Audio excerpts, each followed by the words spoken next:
നമസ്കാരം. രണ്ടാമത് വിവാഹം കഴിച്ചതിലുള്ള വൈരാഗ്യത്തെ തുടർന്ന് 3 മാസം ഗർഭിണിയായ മുൻ ഭാര്യയെ വീട്ടിൽ കയറി വെട്ടിക്കൊലപ്പെടുത്തി യുവാവ്. ബുധനാഴ്ച ഉച്ചയോടെ ഹൈദരാബാദിലെ വനസ്ഥലിപുരത്താണ് ദാരുണമായ സംഭവമുണ്ടായത്. വനസ്ഥലിപുരത്തെ ഗ്രീൻ സിറ്റി ഫ്ളാറ്റിൽ താമസിക്കുന്ന സുനിതയാണ് കൊല്ലപ്പെട്ടത്. 29 വയസ്സായിരുന്നു. പ്രതിയായ മുൻ ഭർത്താവ് ദേവരക്കൊണ്ട മഹേഷിനെ പോലീസ് അറസ്റ്റ് ചെയ്തിട്ടുണ്ട്. സുനിതയുണ്ടായിരുന്ന മുറി അകത്തുനിന്ന് പൂട്ടി. ആരും പ്രതീക്ഷിക്കാത്ത ആ കൊടും ക്രൂരതയ്ക്ക് മഹേഷ് ഒരുങ്ങുകയായിരുന്നു.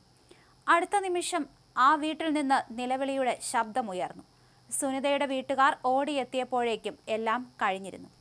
രക്തത്തിൽ കുളിച്ച് ശരീരത്തിന്റെ പല ഭാഗങ്ങളിലും ഏറ്റ കുത്തുകളാൽ അവൾ മരണത്തിന് കീഴടങ്ങിയിരുന്നു. തലയിലടക്കം ഒട്ടേറെ തവണ കുത്തേറ്റ നിലയിലായിരുന്നു സുനിത. ഈ സമയം മഹേഷ് ശുചിമുറിയിൽ ഒളിച്ചിരിക്കുകയായിരുന്നു. വാതിൽ തകർത്ത് അകത്തു കയറിയ പോലീസ് സംഘം പിന്നീട് ഇയാളെ പിടികൂടുകയായിരുന്നു. ഇതൊരു സാധാരണ കൊലപാതകമായിരുന്നില്ല. ഒരു സോഫ്റ്റ്വെയർ പ്രൊഫഷണലുകൾക്കിടയിലെ ബന്ധങ്ങളിൽ ഉണ്ടാകാവുന്ന വിഷം എത്രത്തോളം ആഴമുള്ളതാണെന്ന് ഇത് കാണിച്ചു തരുന്നു. 2022 വിവാഹിതരായവരാണ് സുനിതയും മഹേഷും. ഇരുവരും കാനഡയിലേക്ക് താമസം മാറിയിരുന്നു. പക്ഷേ അവിടെ വെച്ച് അവരുടെ ജീവിതം കലുഷിതമായി. ഗാർഹിക പീഡനത്തിന് സുനിത മഹേഷിനെതിരെ പരാതി നൽകി.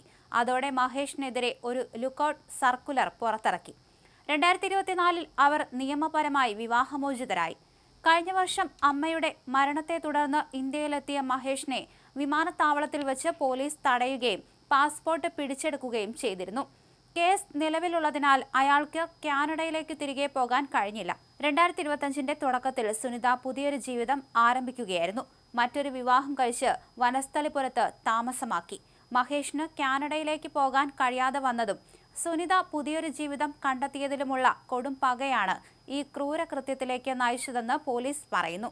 3 മാസം ഗർഭിണിയായിരുന്നു സുനിത. ഈ സമയത്താണ് മുൻ ഭർത്താവ് ക്രൂരമായ പ്രവൃത്തി ചെയ്തിരിക്കുന്നത്. സുനിതയുടെ നിലവിളി കേട്ട് ആളുകൾ ഓടിക്കൂടിയെങ്കിലും അതിനകം തന്നെ എല്ലാം സംഭവിച്ചിരുന്നു.